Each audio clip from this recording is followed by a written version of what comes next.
2, 1. Hello, YouTubers, Felix here, and welcome to the 15th stage of the MLC Vuelta, Espana. Today I'm joined by Baseball Lover. How are you doing? Hi. Of course, the usual cycling, no, that's Cycling Hub intro, weekly rant intro. I just did some Cycling Hub work, so that's why I've got that on my mind, but, well, it's good you could join me. Handsball has been filling out the job as a color commentator, and I decided to give another guy who I think would be a great guy at it, Baseball Lover, a shot. So, Baseball Lover, would you give a rundown of this stage? What do you think is going to happen on this stage? Honestly, I'm slightly disappointed by this stage because it's another one of those Vuelta stages that has a really tough finish and climb and really nothing before that.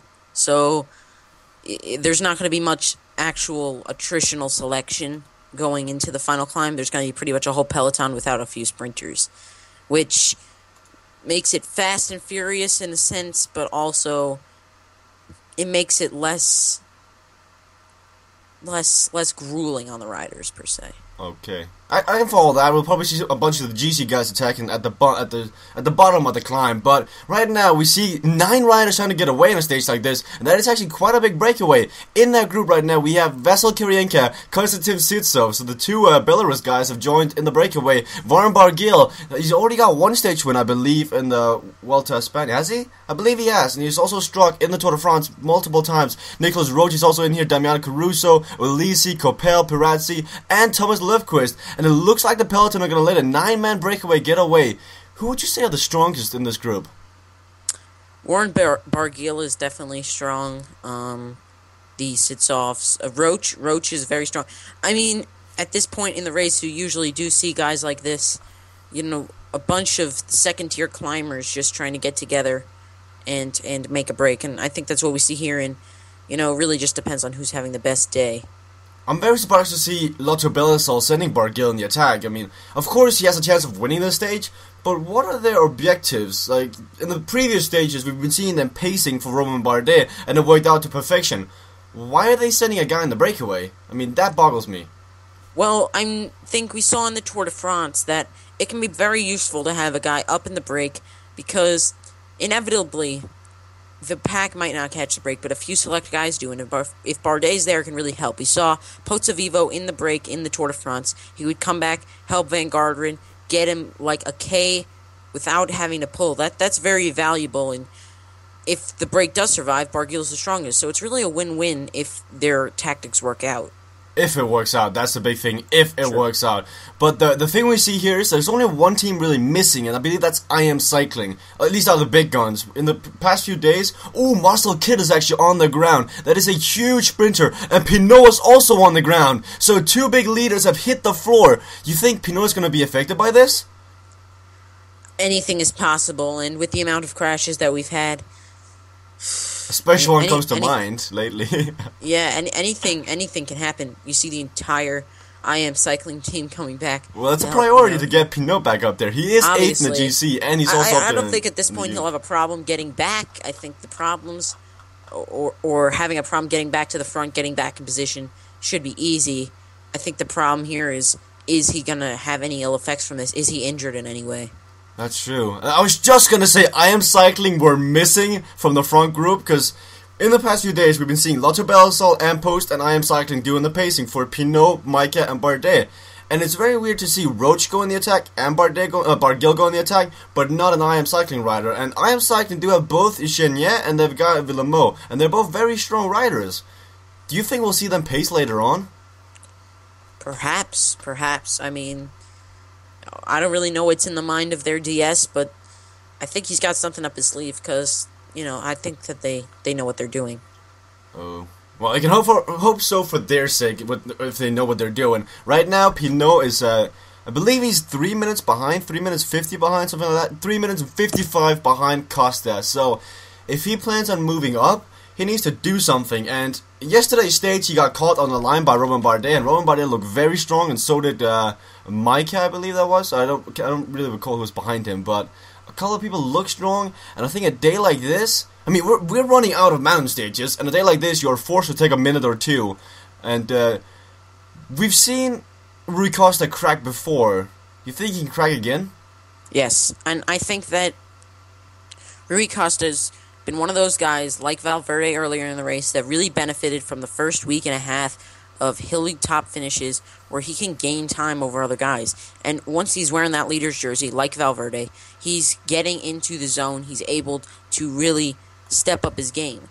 But you can only do that to a point. And if your body gives out on you after doing that and after putting so much work into it after all that, it will give out a lot. And I think I'm making a bold prediction here that he will crack on today's stage and lose at least 30 seconds. Oh, I guess we'll see. That's a bold prediction. But I mentioned Chenier before, him not going into the attack. He has just attacked, and he's got company by yesterday's second place, Miroslav Niemek.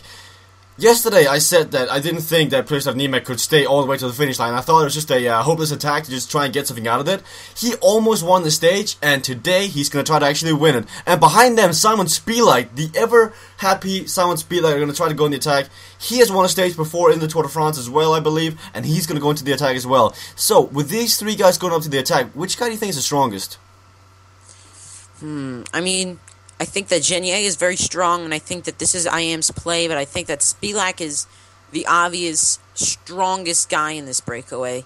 And if they can make it up to the leaders, I think that he is the guy who has the biggest chance of winning. However, I don't think the peloton, especially knowing now that IAM had a secret ploy here, is going to actually let them go too far.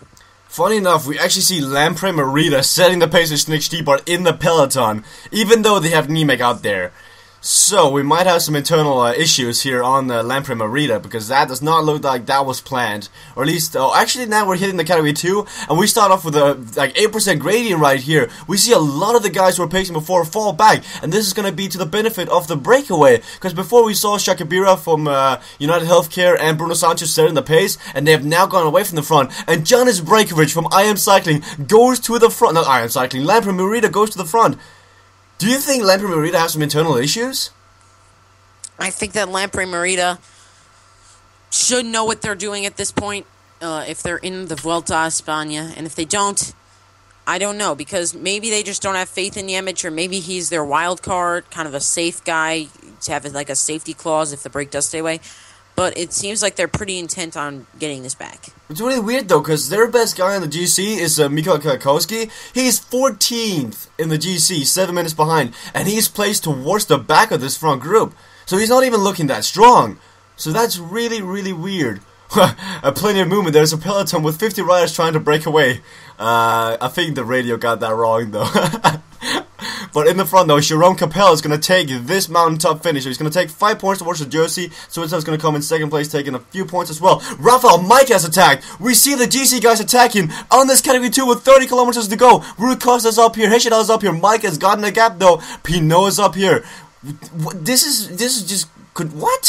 What? There is still a big downhill to go, and we see all the GC guys attacking right now in this front group. We have, let's take from behind though, we got Aru, we got Perot, we got Horner, we got Bardet, we got Costa, we got Daniel Moreno, which is from your team, Baseball Lover. We got Joaquin Rodriguez, Van Garderen, and Pinot. But in front of them, we actually have Heshadal, the downhill master, setting the pace with Rafael Maika, and the guy looking like he's prime position right now is Rafael Maika. Why would they attack this early? I don't know, but if you're thinking about it, it's been a pretty flat stage with just a bumpy little road. And if you want time, you got to act on this one climb. Because, what are the chances that everybody just goes up that climb, marking each other, and then you gain 10 seconds in the sprint? If you have strong legs and you think that you can pull it out, why not go for it now? Rafael Maika actually has a minute on Rui Costa right now. He's got 50 seconds on the green jersey, which is worn by Joaquin Rodriguez. This is crazy. I did not expect this. I was expecting a slow run into the final climb, the final outer category climb. But it seems like the GC contenders wanted to spice it up. And I think Joaquin Rodriguez was the first guy to attack. And so Maika is now going to try to catch up to Nicholas Roche in the front and then have him pace for him. This is going to, I think that this was what Maika, Bardet, and Pinot were planning to do, but it only worked out for Maika. Meanwhile, behind them, we also see Rui Costa's actually attacking away from the Rodriguez group. A bunch of these guys are trying to set the pace. Rui Costa's not getting a big gap. He's not getting enough of a gap to get away, though. He's being caught again. So we've got a group of 10 people down here. Most of the GC guys are in here, and we haven't even hit the climb yet. It's going to be such an exciting finish. So, do you think we'll see a GC guy taking this, or we're going to see a breakaway guy take this? I think that the GC guys will be able to mark down the breakaway and get it back to whatever, and get it back once they start attacking on the final climb.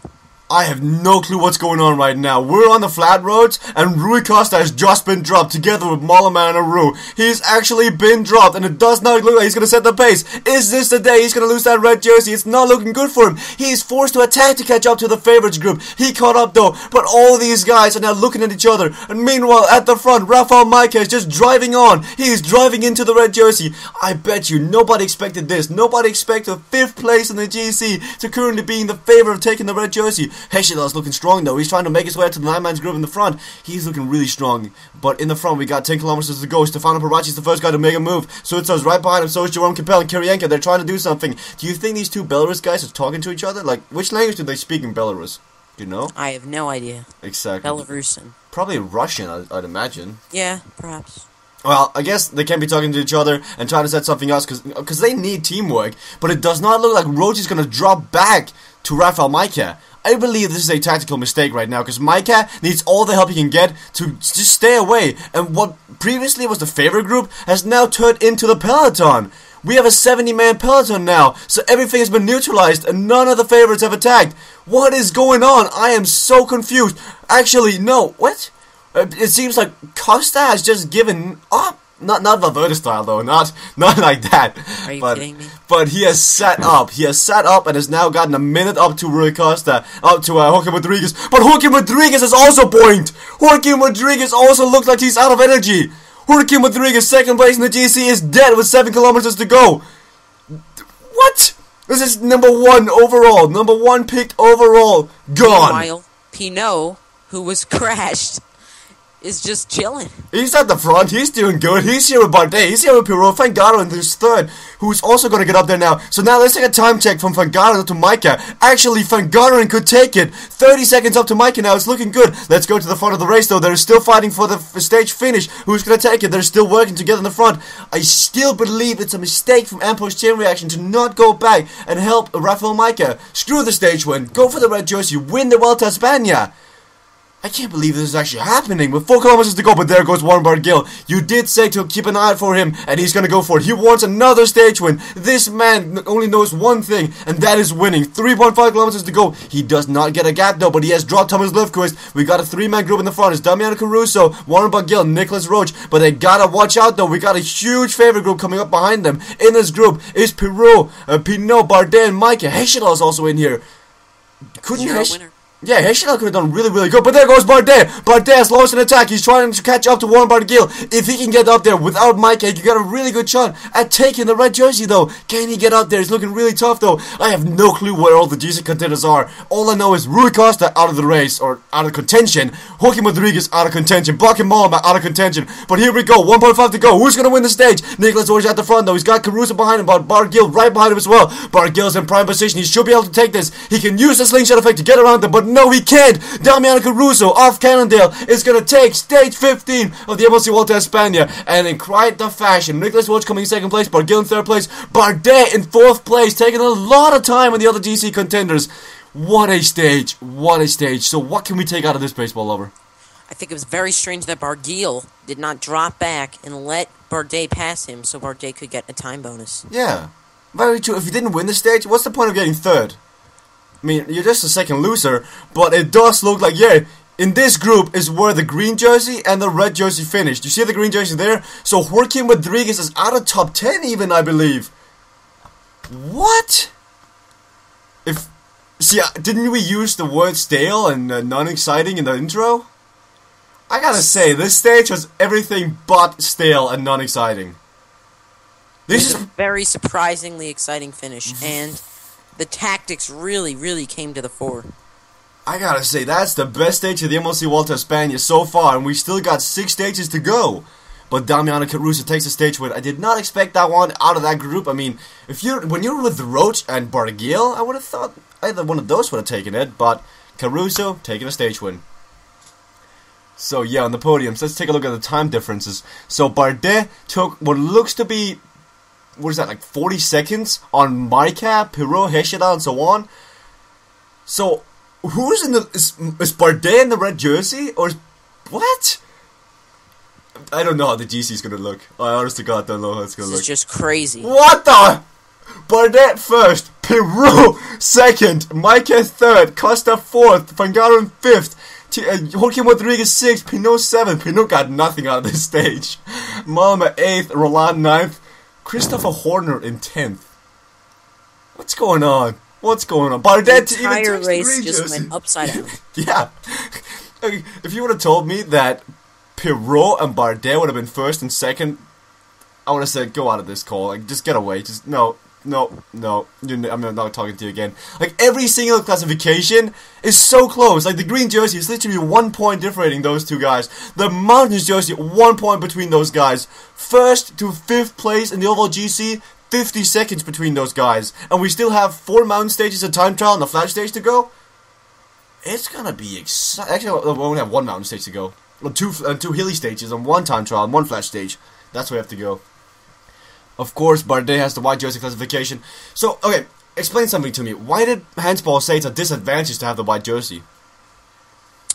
Honestly, I don't know. I don't think that having the white jersey has the same effects as having the red jersey does. Having the red jersey, you have to control the race, you have to hold that. But it also gives you more motivation, as you saw by Costa. But like I said beforehand, that can tire on you. And like I said, Costa cracked, lost way more than 30 seconds that I predicted. I think that the white jersey is actually good to have because you kind of have something on your back, you have something that you're accomplishing, yet you don't have to control the race, you don't have any pressure put on you, really. Especially when there's not a huge competition for it. I'm just looking. Okay, Andrzej Tolansky of Garmin Sharp withdrew from the stage. He never finished, actually. That's kind of funny. That is very strange, because he was right up there with 20k to go. Yeah. He was like he pulled a Valverde. I guess he did. He pulled a Betancourt /Valverde. He said it twice. Okay, so Joaquim Rodriguez was 4 minutes behind. This just blows my mind. It just boggles me that he could get 35th on this stage. How? Yeah. That just shows that early attack really paid off for some riders. Romain Bardet didn't use that much energy previously in the Vuelta a España, but a guy like Joaquim Rodriguez were forced to do all the attacking and all the pacing in the other groups, so I guess it's just the 15 stages wearing on him. And if you look at it, guys like Bardet were playing it cool in the first week, while Costa, Rodriguez, and Valverde were attacking away every single hilly stage. I guess it's finally coming back to them. It looks like it. But thank you guys for watching this stage. Please leave a like, please leave a comment, and come back for tomorrow's stage, which is going to be the king stage of the MLC Vuelta a España. So if you thought this stage was crazy, come back to watch tomorrow's stage.